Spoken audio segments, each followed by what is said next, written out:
It had been a grueling 3-year slug to get this enterprise software package to where it needed to be.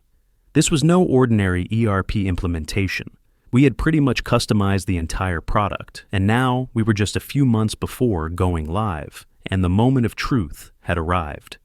User acceptance testing, also known as UAT, all the hard work, the vendor changes, the decisions to go with different software solutions, and painstaking configurations and integrations, the hair-pulling unit and end-to-end testing. All of it had led us to this point. As I looked across our 35 divisions, I realized what a gargantuan effort would be needed to track all the moving parts involved in the comprehensive UAT we had to execute. The planning Excel spreadsheet was already a monster. I was the only one who could understand all the tabs, links, and references contained in that workbook. I needed a solution. After researching all kinds of testing platforms out there, it dawned on me that my answer was not to spend money on a platform and then spend more money and time that we didn't have, training my team on how to use that platform, and then having to replan the entire UAT based on how the platform worked.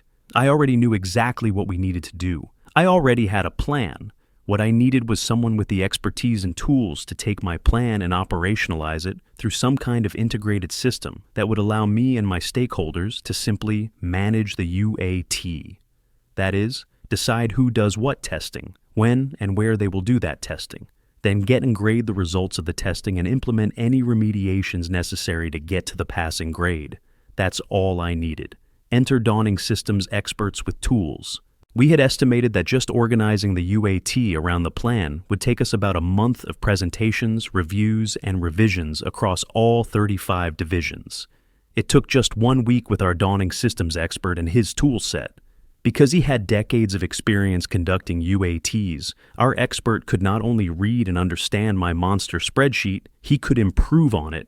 In just 1 day, we had a comprehensive UAT system that reflected my plan perfectly, and then we spent the rest of the week making that plan even better by creating the differentiated user interfaces that meant testers only saw what they needed, their testing schedule showing when and where they were booked to conduct the testing, what aspects of the system they had been assigned to test, the test scripts they would be executing, and the capture forms that would allow them to quickly and simply enter their testing results. As the testers performed their tests, the technical support team was getting near real-time updates on the progress of the testing and the results so far. They were able to import those results into their own tracking systems and get to work on any root cause analysis and remediation, and then quickly alerting me and my UAT management team when we could schedule the necessary retesting, which was as simple as me clicking a retest checkbox in the management interface of the system that my expert provided. For me and my team, managing the UAT had become simple. We could see the entire topography of the ongoing testing from one UAT dashboard. We could dig down into any particular area of the testing to see more details, receive near real-time reports on the status of the testing, and we could direct and redirect testing plans simply by clicking on the appropriate buttons and/or alerting our expert of what we'd like to do. We even had him add features to the platform overnight. It was almost like magic. Except it wasn't magic. It was precisely the results you get when you hire an expert with the tools to deliver.